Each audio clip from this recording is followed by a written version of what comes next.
Bon, Patrick, qualification pour le 7e tour de la Coupe de France, victoire 3-2 contre Porto-Entrepreneur, un match de coupe tout simplement. Et on va forcément revenir sur le penalty dans le temps additionnel que tu arrêtes.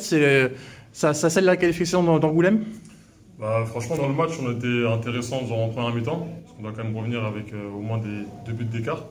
Après, on a su que c'était une équipe qui revenait souvent dans les matchs. On a étudié ça à la vidéo, que mentalement c'était une très bonne équipe qui arrivait à revenir dans les matchs.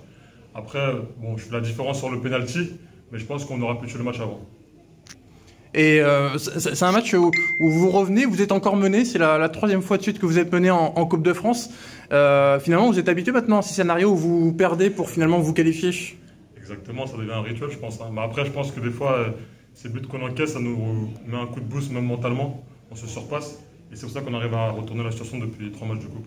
Ouais, vu des buts, j'imagine que c'était un super match? Franchement, les buts qu'on prend déjà, ils sont un peu évitables. Après, les buts qu'on met, franchement, c'est 3 beaux buts. Ouais. Et donc maintenant, forcément, la question que tout le monde se pose, quel adversaire pour Angoulême au prochain tour? Qu'est-ce que tu aimerais comme type de tirage? Franchement, j'ai pas de favori. Hein. Maintenant, normalement, le prochain tour, on sort de la Ligue. Donc, franchement, avec l'entrée en liste des Ligue 2. C'est ça, exactement. Bon, si on peut tirer une Ligue 2 un peu plus tard, ça serait bien, mais en tout cas, on essaie de prendre l'équipe qui vient et passer le tour d'après. Et donc, vous êtes au 7e tour et la semaine prochaine, déplacement à Angers. Ça fait du bien aussi, j'imagine, d'enchaîner les victoires en couple là, pour se remettre bien en championnat? C'est ça, pour le mental de l'équipe, c'est pas mal. Donc, on va rentrer à Angers, on va venir à Angers plutôt avec un meilleur état d'esprit, essayer de prendre les points qui nous manquent en championnat. Et les matchs de coupe, ça sert aussi à ça, hein, c'est que l'équipe essaie de se construire mentalement quand ça va pas en championnat. Donc là, on essaie de repartir sur une bonne spirale. D'ailleurs, donc Alan est numéro 1 pour le championnat. Et toi, tu as joué la coupe. C'était quelque chose, c'était un deal entre vous sur cette saison? Oui, c'était assez défini avec le coach. Donc là, pour l'instant, j'ai eu la chance de jouer quelques matchs de championnat et pour l'instant en coupe. Et normalement, c'est Alan qui reprend sa place contre Angers.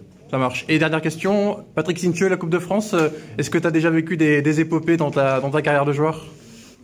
Malheureusement, j'ai pas été titulaire parce que la première fois que j'étais en Angoulême, on est parti en 16e quand même. Oui, contre Strasbourg, exact. J'étais là. Malheureusement, j'ai pas été titulaire, mais j'ai vécu le mouvement avec eux et franchement, c'était très beau à vivre et j'espère le revivre. Bon, on espère du coup revenir à Chanzy contre un club pro là, dans quelques tours? Franchement, c'est le rêve, hein, même pour le club. Je pense que la Coupe de France, c'est quelque chose qui ramène beaucoup de monde, même autour. Le club peut aussi se faire connaître par rapport à ça, tellement qu'il y a de l'ampleur sur cette coupe. Donc ça serait bien qu'on refait comme on l'a fait il y a 3 ans maintenant, oui, en 16e de finale, et ça serait top. Ça marche, merci.